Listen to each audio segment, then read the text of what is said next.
भोपाल के एमपी नगर जोन 2 में एक जर्जर बिल्डिंग धरमरा कर गिर गई। बिल्डिंग के मलबे में 2 लोग फंस गए। घायलों को इलाज के लिए अस्पताल में भर्ती कराया गया है। बिल्डिंग गिरने की खबर लगते ही प्रशासन और नगर निगम वहां पहुंचा। स्थानीय लोगों ने प्रशासन पर नाराजगी जाहिर की है। प्रत्यक्षदर्शी करण घागड़े ने बताया कि एमपी नगर को कमर्शियल किया गया है। यहाँ कई बिल्डिंगों की हालत सही नहीं है। नियमों के विरुद्ध बेसमेंट में पार्किंग की जगह कमर्शियली इसे उपयोग किया जा रहा है। देखिए, जिस बिल्डिंग की आप बात कर रहे हैं लगभग 10 वर्ष ये हमारे पास ही रेंट पे थी।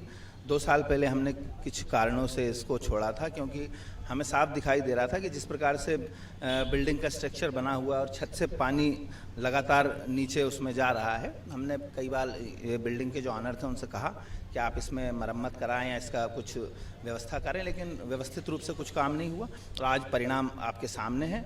ये बड़ी अच्छी बात है कि हम लोगों ने इसको 2 साल पहले छोड़ दिया। 2 फ्लोर हमारे पास थे और आज हम राजधानी भोपाल का सबसे हाई प्रोफाइल एरिया, जहां से होकर हजारों लोग रोज गुजरते हैं। आप देखेंगे तस्वीरों में ये एक बिल्डिंग है जिसको गिराने का काम चल रहा था, लेकिन अचानक ही ये बिल्डिंग जो है अचानक गिर गई, जिसको गिराने का आधा काम पूरा हो चुका था और इसमें कई मजदूर काम कर रहे थे, जिसमें 2 लोगों को जो है बताया जा रहा मामूली चोट आई है। आप तस्वीरों में देखेंगे अचानक गिरी हुई ये बिल्डिंग है।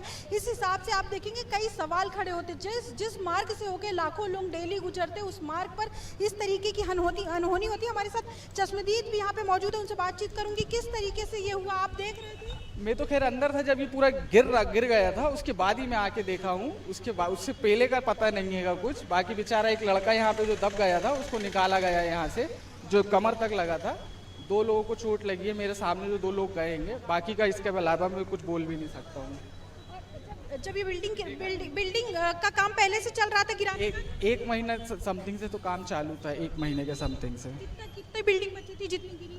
ये चीज़ मैं कभी नोटिस नहीं कर पाया हूँ, क्योंकि ग्रीन नेट रहता था और इस तरफ मेरा कुछ काम भी नहीं है, तो मैं उधर ही रहता था, तो वो चीज़ मैं बता नहीं सकता हूँ कि मैं उस टाइम। तो आप देखेंगे किस तरीके से बिल्डिंग जो है अचानक जो है भरभरा कर गिर गई और जो है यहाँ से गुजरने वाले लोग साफ तौर पर देखेंगे नगर निगम लगातार जर्जर मकानों पे इस तरीके की कार्रवाई कर रहा था। लेकिन अब राजधानी का सबसे हाई प्रोफाइल एरिया जहाँ पे ये गिरे, आप देखेंगे डेली लोग यहाँ पर कम से कम हजारों की संख्या में यहाँ पर आते हैं। ऐसे में कोई बड़ी अनहोनी ना हो जाए, उसको देखते हुए इसके ये जो काम था जर्जर मकानों को गिराने का काम लगातार जो है प्रशासन को, जिला प्रशासन को करना था। इसके बावजूद भी इस तरीके के जो मामले हैं वो सामने आ रहे, तो कहीं ना कहीं अपने आप पे सवाल खड़ा हो गया। यहाँ इस तरीके का नज़ारा यहाँ पर जो है वो देखने को मिल रहा है। राजधानी का सबसे हाई प्रोफाइल एरिया है।